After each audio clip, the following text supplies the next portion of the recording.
I, 32F, grew up with a mirror for a best friend, but not in the way you might think.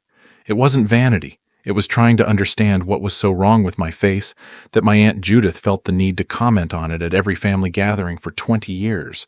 For context, I have a sister, Emma, 34F, who is conventionally beautiful. Blonde hair, blue eyes, perfect skin, the whole package. I favored my father's side of the family. Darker features, stronger nose. Nothing wrong with me, but definitely not the stereotypical beauty queen. My parents were always careful to praise both of us equally. Aunt Judith, my mother's sister, had no such filter. It started when I was around 6. We were at a family barbecue, and Aunt Judith swept in with presents, a beautiful dress for Emma, and a book for me. When my mother questioned the disparity, Aunt Judith laughed and said, "Well, Emma's the pretty one, but don't worry, Cassie's the smart one. That's something, right?" That became her mantra throughout our childhood. Every birthday, every Christmas, every casual Sunday dinner. Emma's going to break hearts someday, but Cassie, you'll probably cure cancer with that brain of yours. My parents tried to intervene, but Aunt Judith would just laugh it off. "Oh, I'm just being honest. Girls need to know their strengths. Emma's is her looks, Cassie's is her brains. What's the harm in that?" The harm, as any child psychologist could tell you, was significant. Emma developed terrible anxiety about being valued only for her appearance. I developed a complex about being fundamentally unlovable. We both went to therapy in our 20s to unpack the damage. The weird thing is, Aunt Judith genuinely seemed to think she was being kind to me. She'd take Emma shopping for clothes and makeup, teaching her how to maximize her assets, while she'd send me science magazines and books about famous women in history. When I got my first pair of glasses at 12, she patted my shoulder and said, "They actually suit you," leans into the whole smart look. My mother finally lost it when I was 16 and banned Aunt Judith from making any comments about either of our appearances. This resulted in a massive family fight, with Aunt Judith insisting she was just being realistic and my mother threatening to cut contact. They eventually reached a tense truce, but family gatherings were never the same. Despite everything, Emma and I remained close. We supported each other through the insecurities Aunt Judith had planted. When Emma struggled with an eating disorder in college, partly fueled by the pressure to maintain her pretty one status, I was there for her. When I turned down a date to my senior prom because I was convinced no one could actually find me attractive, Emma spent hours helping me get ready and rebuilding my confidence. As adults, we both limited contact with Aunt Judith to major family events only. Our parents understood and supported this decision. Fast forward to now. Aunt Judith is 76, widowed. Uncle Bob passed 5 years ago, and recently had a bad fall that left her needing daily assistance. She has some money, but not enough for full-time care. Her own children live abroad and have made it clear they're not uprooting their lives to care for her.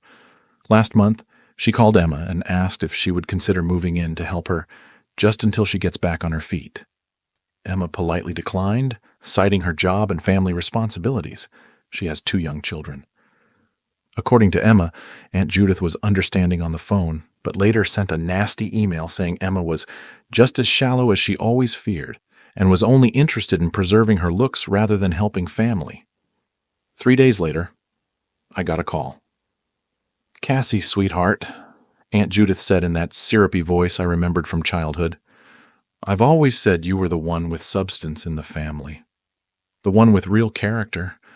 I know I can count on you to help me in my time of need." I remained silent, letting her continue. "It wouldn't be for long," she pressed. "And you're not married. No children. Your life has so much more flexibility. Emma's always been so wrapped up in her appearance and social life. But you've always been the dependable one." 26 years of backhanded compliments flashed through my mind. 26 years of being the ugly one, dressed up with platitudes about brains and character. 26 years of watching her subtly destroy my sister's self-worth while simultaneously undermining mine. "I've been thinking about what you said my whole life," I finally replied. "What do you mean, dear?" she asked, confusion evident in her voice. "That I'm the smart one," I said. "And you're right, I am smart. Smart enough to recognize manipulation when I hear it." I don't understand, she stammered. You spent my entire childhood telling me I was ugly, but at least I was smart. You spent Emma's entire childhood telling her she was pretty, but essentially empty-headed. You hurt us both, deeply, and now you're trying to use those same insecurities to guilt me into becoming your caregiver. That's not fair, she protested. I always showered you girls with affection. No, you showered us with your insecurities and judgments, and now you're facing the consequences of that. So you're refusing to help me? Her voice had turned cold. Yes, I said simply, I am. After everything I've done for you, the books, the encouragement about your studies, the constant reminders that my only value was in my brain because my face wasn't worth mentioning, those gifts? You're twisting my words, she hissed. No, I'm finally seeing them clearly. I'm sorry you're in a difficult situation, Aunt Judith. I truly am. But I won't set myself on fire to keep you warm, especially when you spent decades making sure I knew exactly how little you thought of me. She hung up on me. The next day, a package arrived in the mail. All the books and educational gifts she'd given me over the years, with a note saying, "Since you've clearly forgotten what kindness looks like." I donated the books to the local library, then went online and ordered a hand mirror to be delivered to her house with a note that said, "Since you've clearly forgotten what cruelty looks like." My mother thinks I went too far with the mirror, that I should have just firmly declined and left it at that. My father says Aunt Judith is reaping what she sowed. Emma is torn. She agrees with my decision not to help, but worries about how Aunt Judith will manage. I've arranged for information about senior assistance programs and home health aides to be sent to Aunt Judith, so she has resources to explore.